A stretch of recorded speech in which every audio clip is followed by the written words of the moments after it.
Hey everyone, Mollusk here, and today bringing you another Warhammer 40,000 battle report. This time, the Kabal of the Bitter Irony, Dark Eldar, face off against the new Necrons. I was pretty excited for this game, and I hope you keep watching because this was a blast. Our battle takes place in the Games Workshop in High Street, Kensington, London. It's a great little place, and there's a fun crowd, and I highly recommend you drop in if you're passing by. So, one of the reasons why I'm so excited to be playing this battle is because this is the first battle I've ever played against not Space Marines. Now, I try to familiarise myself with all the armies of 40k, but the Necrons have just come out, and to be honest, I didn't really have much of an idea of what I was looking at. But my opponent was a great guy. He walked me through each of the units and what they could do very thoroughly.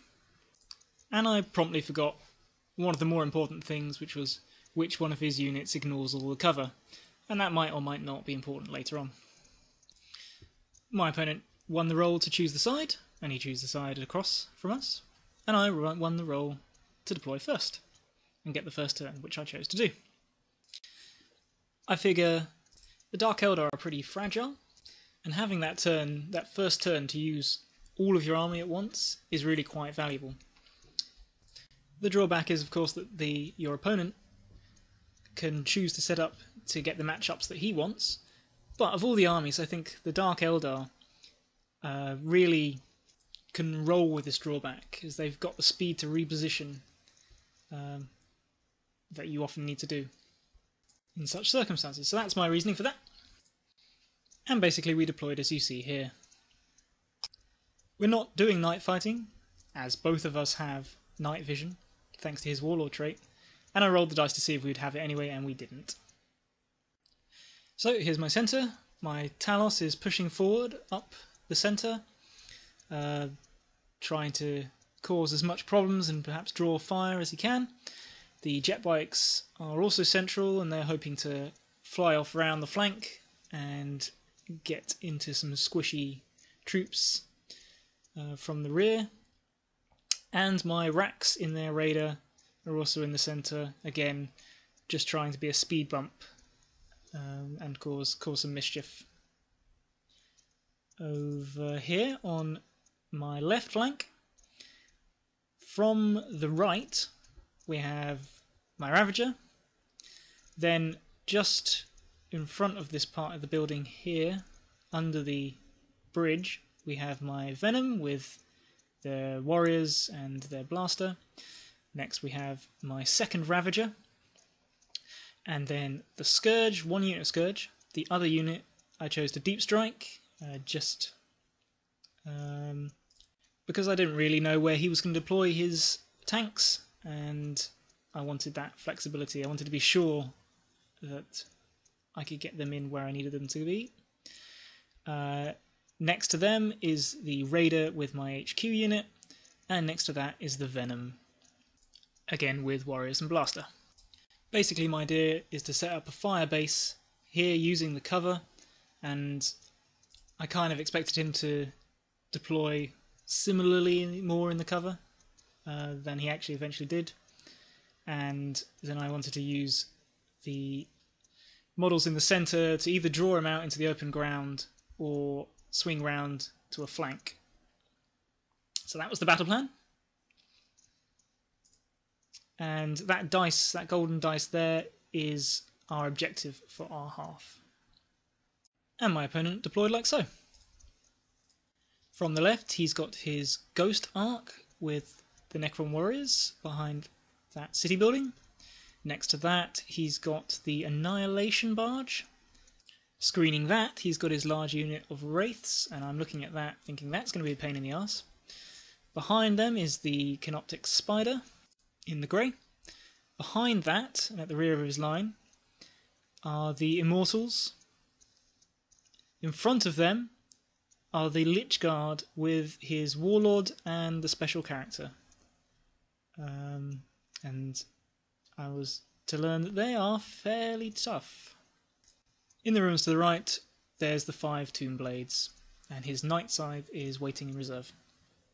The sneaky mandrakes infiltrate forwards onto that abandoned gun tower, which is just in front of the ruins the Tomb Blades are currently hiding in. And my thinking here is to use them as a lure, to hopefully split his forces maybe, and if they don't fall for that, then they can, if the mandrakes can survive, then later on in the game they'll run towards his objective, which was that golden marker there, you can see, on the main central building of this map. Let's begin turn 1. He rolls to seize, but does not get it. The Dark Eldar move up, the dagger-like chassis of their vehicles gliding easily through the alleyways of the Imperial ruin. My opponent deployed a little bit more centrally than I had anticipated, and my army is deployed a little bit too heavily on the left, which we'll call the west flank, and it's now a little bit difficult to get around that wraith screen. I'm well aware how tough those wraiths can be, but I figure the best idea is to continue with the plan and set up that fire corridor, with the idea basically of blunting the Necrons' charge by taking out the wraiths and then the slower troops as they plod towards me.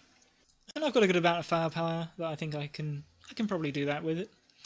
The Scourge have moved up behind the Venom, and their plan is to sweep round on the west flank and take out or interfere with the Ghost Ark and the Annihilation Barge with their haywire blasters.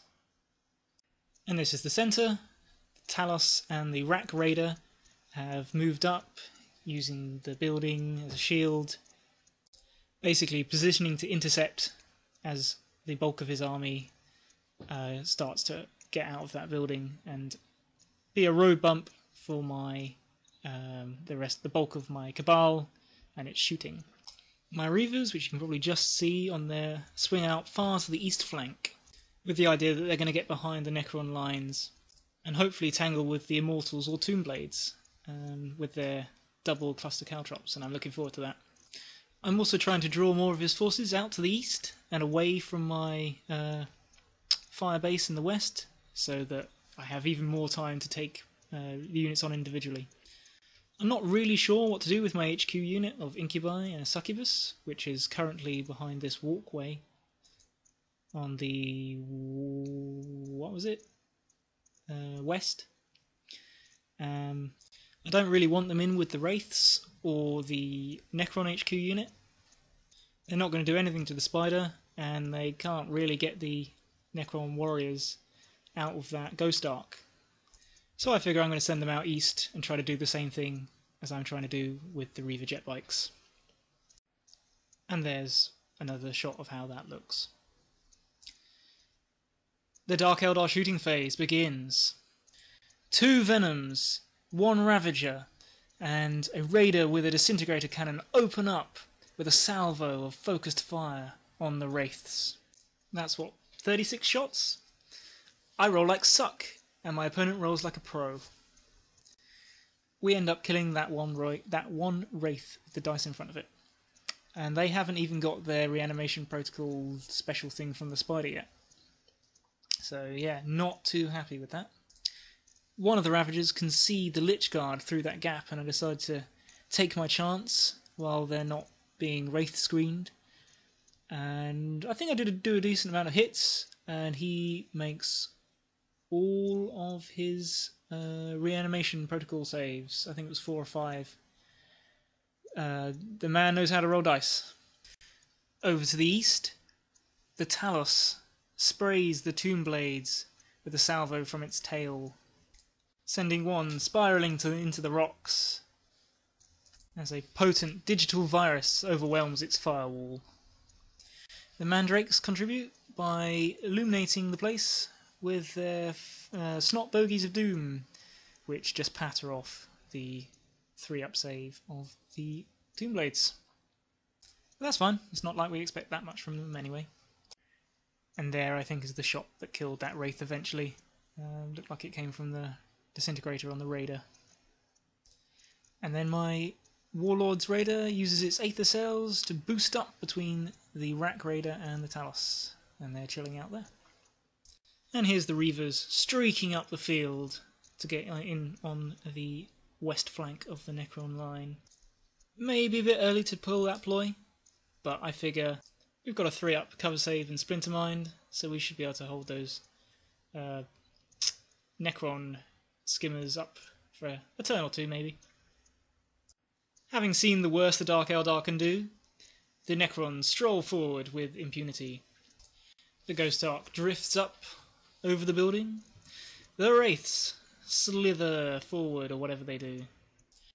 The Scarabs hop forward towards their spider, and the Lich Guard dither a bit before also heading up behind the Scarabs. The Immortals push over more to the east, which is great, and the Tomb Blades just stay where they are. And there's a better shot of that. In the shooting phase, the Ghost Ark and its warriors inside open up on the Scourges, because they know what Haywire does. They've been around the block. And 3 of them are stripped of their atoms. And that's, you know, that's not great, but there was a fair amount of shooting, so, you know, what can you expect? At least we've still got 2 Haywire guns, and you know, we can probably plink away, do some damage next turn.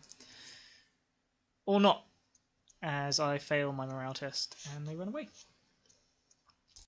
In the centre, the Annihilation Barge opens up on the Rack Raider, and I jinky and only lose my gun, and I'm perfectly happy with that.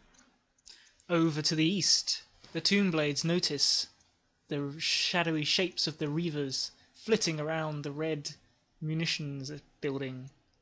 And guess who has the Ignores cover weapons? They rain particle devastation down on us, and I think they do something like 14 wounds. And yeah, all the Reavers are dead.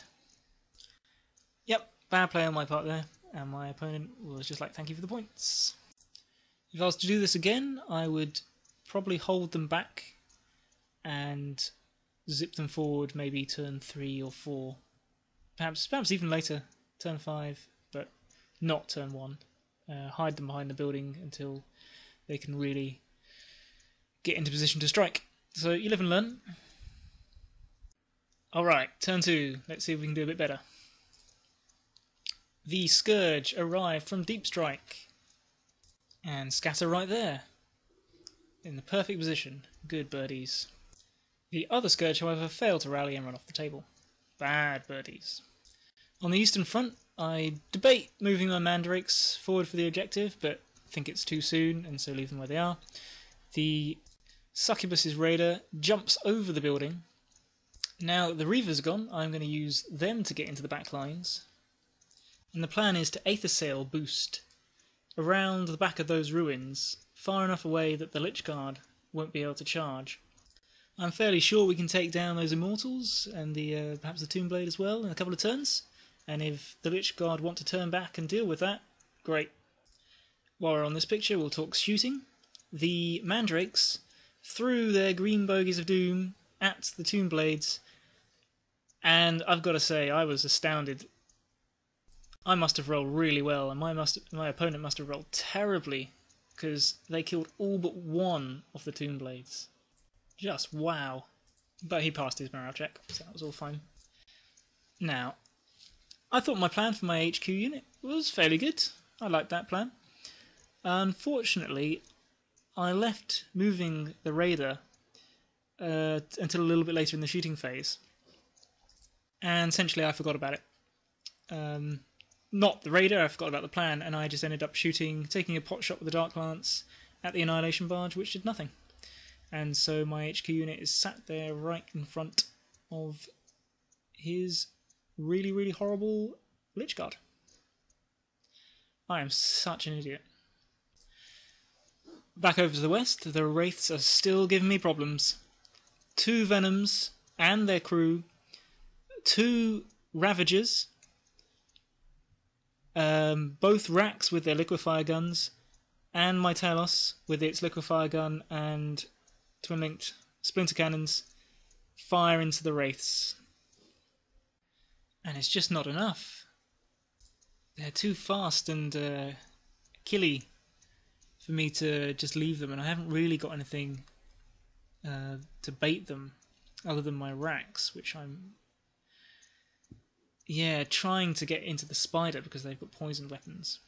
And who, by the way, I forgot to disembark so that they could go charging off at the spider, so that's why they shot their pathetic flamers at the wraiths. But yeah, the wraiths, they've now got their good reanimation protocol thing, and they're like cockroaches. They're so tough. I took a bit of a gamble and didn't charge my Talos at the wraiths because there's 2 of them left. I figured I'm probably not going to kill them.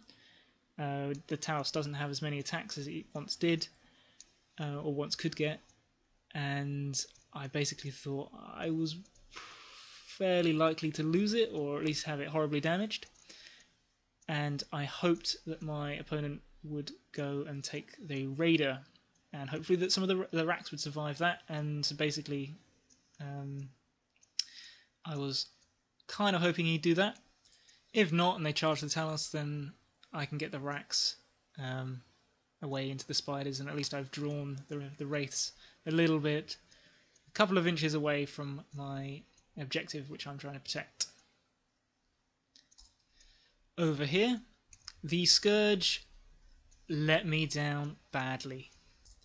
Poor General blames his dice, but I am not rolling well. I think maybe 2 of the Scourges, 2 Scourge hit, and I roll Snake Eyes for the Haywire. So the Annihilation Barge just laughs at them. And I hope they die. They deserve to die for their failure. The Necrons continue their implacable advance. The Ghost Arc with the Warriors isn't actually where you see it is there. It's sitting on this southwest corner of that building, cunningly positioned so you can see lots of targets. The Scarab swarms, I think the spider generated another Scarab swarm, and they moved towards the Scourge. The Immortals also moved slightly. I think maybe did they move? They might not have moved. They're looking at the Scourge though. The spider, the what are they called? The Lich Guard surround the Raider with the succubus in it and just kind of raise their eyebrows at her audacity. And the Wraiths move up parallel to the Raider, and I'm I'm wondering what he's going to go for. And the Annihilation Barge moves up, as you can see there. Over on the east, the Tombblade scoots out of the ruins and flits behind a wall and opens fire on the Mandrakes. Its weapons scatter off slightly and it only kills 1, which is brilliant. I'll take that. The Immortals murderize the Scourges, leaving only 1 who fails his morale test and flees like the chicken he is. And I'm fine with that. They deserve death for what they've failed to do. The Scarabs then tried to charge the Scourge, but as he was up on the floor of the building, they failed. And I'm almost disappointed with that. Back in the centre, the Venom and the Ravager look on as the Wraiths decide who they're going to charge. I think the Ghost Arc on the building also split its fire between the Raider with the racks in and didn't do anything, luckily, and the Venom, the green Venom, on the far west side, and I think it only did 1 glancing hull point, which was very nice. So I can't say I wasn't lucky in this game. And the Wraiths decide to charge the Raider, and I'm very happy about this. Maybe I shouldn't be. My opponent is a more experienced player than I am, so maybe that is the best choice to do, but I think I'm happy with that at the moment. And obviously they destroy it, and it blows up, and 3 of my racks die. I don't pass any feel no pains, and at least the 2 with the liquefier guns survive. But yeah, that's That's not quite as good as I was hoping for. Over to the Dark Eldar. The Scourge fails to rally and fails to hit anything with his over-the-shoulder snapshot, which is a shame. The Venom, I think, shoots at the Wraiths, and I can't remember if it did anything. Maybe it did. Didn't do very much. The warriors inside the Venom, one with the blaster shot at the Ghost Ark and made it jink, but didn't otherwise do anything else. But I'll take it jinking, that's fine. The Talos moves up around the Wraiths, hoping for the long charge against the Annihilation Barge.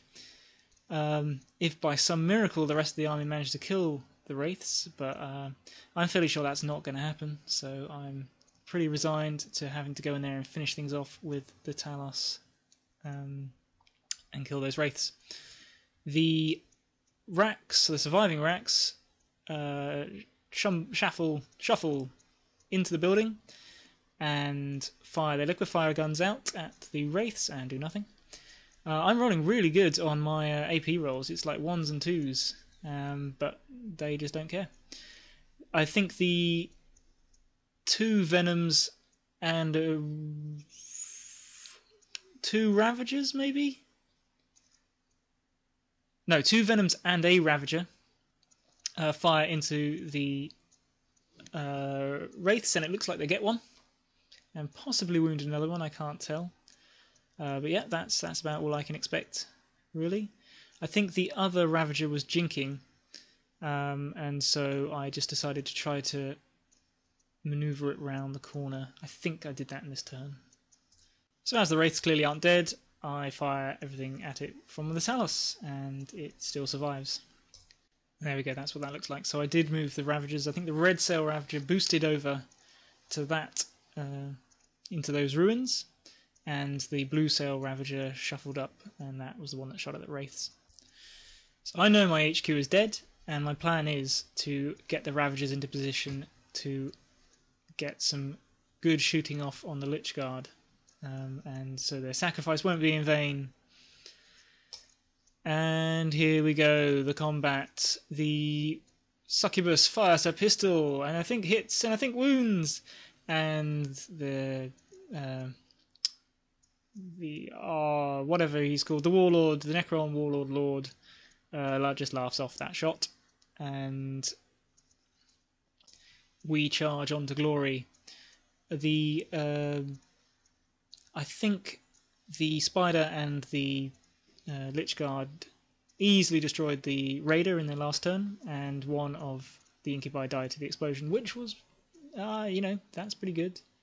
I've lost more to explosions before.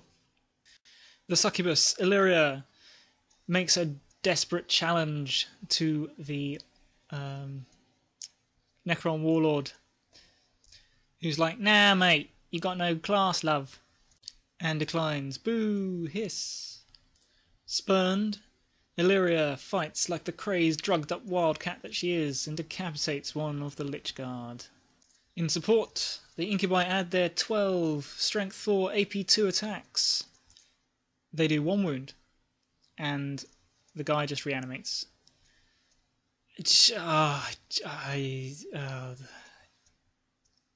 Incubi. I'm just not getting on with them.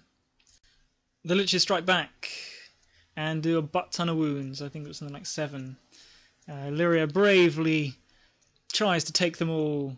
She sidesteps one blow, ducks another, and then is completely splattered across the floor by the 3rd. The Incubi just stand there like the gormless sons of Monkai that they are, and are all slaughtered. And the Lich Guard march on into the building, taking care not to get Eldar bits all over their nice shiny shoes. Back in the centre, the Talos takes a wound, but finally takes down the last Wraith, and I am so happy. It's a little workhorse, this thing. In the Necron Turn, you can see that the Night Scythe has arrived, and let's just get a closer look at this thing. I thought that was brilliant. My opponent's really done a great job with the painting of his army, and I just love that conversion. Look at that. That's brilliant. Right. So the Ghost Ark had previously got itself immobilised on the top of that building, and this turn the Necron warriors decided to bail out and slog it the rest of the way. And you can see them there sauntering along next to the Scourge. As I said, the Night Scythe came in, and I'm happy it's taken so long, but it's in now, and I've got nothing that can deal with it, so I'm just going to ignore it. The scarabs and the spiders skitter through the halls of the building, and the Lich Guard also are marching through that central building as well. The Immortals are hanging back, holding the fort, and the Tomb Blade scoots around the building again, and I'm sure it's got its own nefarious plans. In the shooting phase, it launches its blast at the Racks again, but thankfully it scatters off. Not Racks, sorry, Mandrakes. Yeah, so they're still alive, lucky them. I think the Immortals are also taking pot shots at them, but their 2-up cover save is protecting them as it should. The Ghost Ark wrecks the Green Venom, and the Kroot Eldar warriors jump out into the building. And here's just another shot of the centre. And here by the building.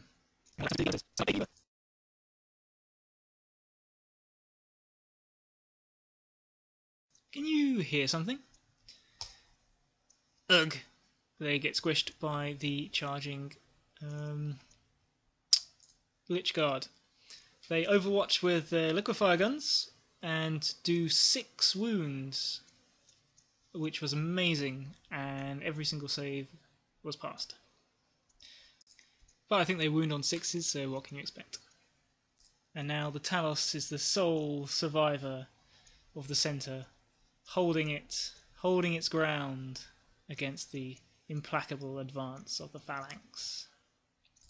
In the Dark Eldar turn, we open up with the Ravagers, the bane of Terminators, but the Lich Guard, and more particularly the Lord, just doesn't care. He takes 1 wound, but just takes an unbelievable amount of damage with his ward save and reanimation stuff. The Scourge keeps running and fails to do anything with its snapshot, and it had better hide good in Kamara, because I'm not feeling very forgiving about toward these Scourges. But you may notice something else about this picture. Where are the warriors? They took fire from the warriors and the venom with the other warriors, and we maybe plinked off 1 or 2. The Talos charged forwards, fired everything into them. I don't think it actually did anything, and then charged into combat. I was hoping we'd do enough damage against the warriors to either make them lose combat effectiveness, or even better, make them run away, and then I could charge the Annihilation Barge with the Talos, but it wasn't to be, and so he charged on in there, and what a glorious combat it was. He wrecked face, by which I mean I think he killed 1. He took no wounds in return, and the warriors broke and ran and were chased down by the Talos. I love this thing. It's just so beautiful. In the Necron Turn, the Lich Guard march forward with impunity into the crater, the Blood Craters, and towards the Dark Eldar objective. The Night Scythe flies up, hull points the Blue Sail Ravager, forcing it to jink, but it's still alive. And I think it only forces it to snap shoot, which obviously didn't matter because it jinked. Yeah, if this was Abraham Johnson, this thing would be dead. But it's not. It's a lowly Necron flyer. Over to the east, the Mandrake's days look numbered as the Scarabs swarm towards them, their numbers bolstered further by that spider thing. In the shooting phase, their shadowy skins continue to thwart the Immortals. You can see the spiders moved up down that alleyway, and the ghost arc shoots into the warriors that are hiding in this building. Maybe killing one or two, but they stick around. And that's what the centre field looks like. I'm not sure what the Annihilation Barge shot at. I think it might have shot at my Black Venom, which is down in the south of the field by the night side. And I think it took a hull point. I think that's what it did. And over here, the Scarab's Assault. The Mandrakes do 1 wound in Overwatch, and then are just obliterated by the 30 attacks. I mean, I think we rolled 10, and then there was 1 left, and it was, yeah, we just removed we just removed the model. And then they swarmed back down the sides of the building and towards the Dark Eldar Ravagers. Things are looking desperate now. The Ravagers move up closer to their enemy. I'm trying to get it so that they're not hitting the Warlord first, because he has an unbelievable armor save, and I'm a bit sandwiched between that and trying to get the Scarabs to have a longer charge, and I don't really do it very well. The Warlord is still the thing that's closest and therefore taking all the hits, and I'm still within range of the Scarabs, so that didn't work out so well. It turns out that I think the Annihilation Barge killed my Black Venom in the last turn, and that just breaks my heart, because it's managed to fly my warriors onto my objective, but in this turn it was going to fly and boost across and get their objective, and it counts as troops, so it would be contesting with the Immortals, and that could win me the game, pull it back out, but it was destroyed, and things aren't looking good. In the shooting phase, my warriors camping on my objective fired at the Lich Squad. Unfortunately, the Warlord was the closest model, and he just tanked all the shots. This was very good positioning from my opponent. The Warlord has something like a 2-up armor save. He re-rolls rolls of 1. He then has an invulnerable save of 4+, and then a 4+ reanimation protocol. He is just nails, and I thought this was well played on my opponent's part. The Ravager that was snap shooting shot into the Lich Guard, and I don't believe it did anything. The Red Sail Ravager fired its shots into the Lich Guard. I think it did, of 9 shots, it did 7 wounds, all of them hitting the Necron Lord dude. And I'm thinking, come on, I can't do better than that. This has got to be the turn that breaks them. My opponent picks up his dice. He's pretty cool. He's not too worried about this. It's a lot of shots, but he's got confidence in his guys. He rolls 1 at a time. He rolls a 1. That's fine. He's got a reroll. And the force field, or whatever it is, easily turns aside the shot. Next shot comes flying towards him. My opponent rolls a 1. Reroll. He rolls a 1. We're looking at each other like, what are the chances of that? He reanimates. He makes his reanimation save. The next lethal round of streaking plasma hits home. He rolls a 1. He rolls a 2. The guy goes down, but gets back up again as the reanimation protocol kicks in. A 4th shot streaks through, hitting him in the midsection. He rolls a 1. I shit you not, he rolls another 1. And this time, takes a wound. We're looking at each other like, what's going on? I don't know about him, but I'm on this emotional roller coaster where he just keeps failing his saves and then just keeps getting back up like a nightmare Jack-in-the-Box.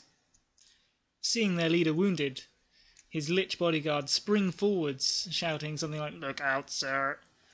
And 2 of them are vaporized in the incoming salvo. Crazy. Just crazy. And, of course, they passed the leadership test. Yeah. This is one of the moments that I play Warhammer 4. Can you believe the phone would go off at a time like that? Anyway, the Dark Eldar still aren't done. The Talos, the brave Talos, moves up, shoots everything into the spider, does nothing, and then it charges and rips the arachnid to pieces. Drenched in spidery arachnid fluids, the Talos claims yet another sample for the dark laboratories of the homunculus. And I'm so proud of this game. But now the Necrons strike back. The Scarabs move up towards the Ravager and charge. The Lich Guard, seeing what the Talos has done, seeing it running forward to contest the objective that they thought was secured, have no choice but to turn around and deal with it once and for all. The Annihilation Barge kills 2 of the Kroot Dark Eldar warriors camping on the objective with its Tesla, but it's turn 5 and they know no fear, and so stick around. That is such a useful rule. In combat, we lose the Ravager to the Scarab Swarm. And the Talos finally succumbs to all the whatever scythes they have got. It goes first. It bravely goes all out, punches the what's his name, the diviner guy, straight in the face. It breaks through his armoured shell, and he drops to one knee, but rises again as his reanimation protocols kick in, and the Lich Guard finish the butchery. And that's all she wrote for this game. The game had gone on a bit, and the store was starting to close, and the manager was very kindly let us finish the game. I did roll the dice for the next turn just to see if it would have gone on, and it didn't. So that is the official end of the game. And the final scores. The Dark Eldar have held on to their home base objective for 3 victory points, but the Necrons also have held on to their home base for 3 victory points. In addition, they have First Blood for the Reaver kill, Slay the Warlord for killing the Succubus, and that Tomb Blade that I'd forgotten about had slipped round the back and got Linebreaker. So the final score is 6 to the Necrons, 3 to the Dark Eldar, and well done on my opponent. Well played. He was a great sport all the way through, and this was a really, really enjoyable game. So, final thoughts on the game. Man, those Necrons are tough. Between those Wraiths and that Lich Guard unit, they just took so much punishment. Each unit had about 1,200 points worth of my stuff pouring fire into it each turn. Or at least for multiple turns over the course of the game. And they stood up so well to it. That was really impressive. I wasn't rolling too good, and at times my opponent was rolling like a boss. But even so, the amount of fire they can soak up is pretty incredible. But at the end of the day, my opponent outplayed me with his Wraith Screen and his Tomb Blades moving around, and just generally moving his army well together. And you can't fault a guy for that. I don't think this is a battle I couldn't have won. I made some pretty bad mistakes by moving the Reavers up too soon and forgetting the HQ squad and leaving it right in the lion's mouth, as it were. So I got rightfully punished for that. I think deploying more centrally, if I'm going to be taking the first turn, would have been a better thing. That would enable me to really mix and match my units around, because I've got Dark Eldar have the speed to do that. So I think I would have done that differently. I think I'd definitely like to have more Venoms. The army I took was basically it was my 1,000-point army with all the other models that I have bolted on. I needed to make up the points for this 1,500-point game, so I just took what I had and bulked up on the war gear, which isn't generally my style of playing. I like to keep things quite cheap and have lots of parts to move. So yeah, I will continue to build my forces more appropriately, I feel. Although I don't feel it did too badly. It did better than I thought it would. I didn't know how the synergies would work between the Reavers and the Talos and whatever else I added in there. Oh, the Racks. Yeah, I wasn't disappointed in them. I just didn't use them very well. Apart from those Scourge, I'm disappointed in the Scourge. They let me down. They let me down. But that was the game. I hope you found it entertaining and useful, and thank you for watching.